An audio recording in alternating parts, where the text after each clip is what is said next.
There are 4 effect pedal types that I use every week at church, but it needs to be said that your heart posture during a worship service is 1,000 times more important than the pedals that you're using. So if you've got your heart in the right spot, now let's talk tone. The first category is overdrive. Overdrive is the sound of rock and roll. When I think about overdrive, I think about communicating with power and passion. Overdrive makes it seem like your guitar is yelling. It's like it's yelling truth from the mountaintops, right? So overdrive can be an effect that adds so much to your sound and makes you sound big and powerful, while also giving you a dynamic range that you don't otherwise have. I enjoy using overdrive in worship music because I believe that we have a message to communicate both calmly, clearly, but also to shout passionately, and there's a time and a place for both. The second effect type that I always use is modulation. Modulation can give simple guitar parts motion. It takes something that feels otherwise basic and gives it movement.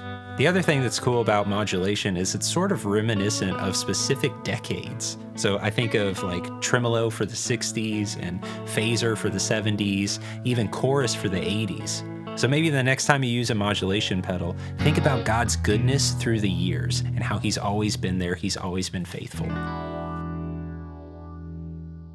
The next effect type is delay.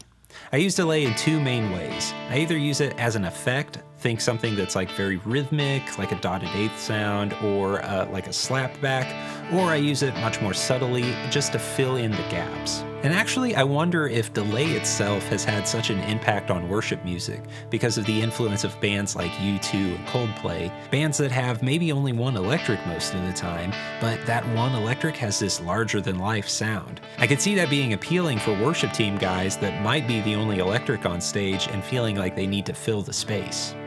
Food for thought. Lastly, and to me the most important, reverb. Reverb is the sound of space.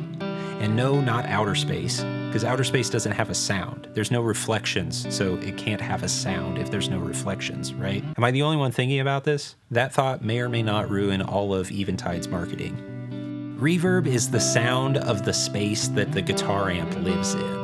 So you can take a guitar amp and make it sound like it's in a very small boxy room, or making it sound like it's in a big cathedral, or making it sound like it's in a massive cavern. Reverb can also be used to blur the line between an electric guitar and a piano pad. Reverb can make your guitar sound ethereal and ambient. It can make it sound hugely spacious. So the next time you use reverb, maybe think about how massive our God is, that He's so much bigger than our problems, He's so much bigger than creation, and yet He still cares for us. Think about that the next time you click on a Hall of Fame.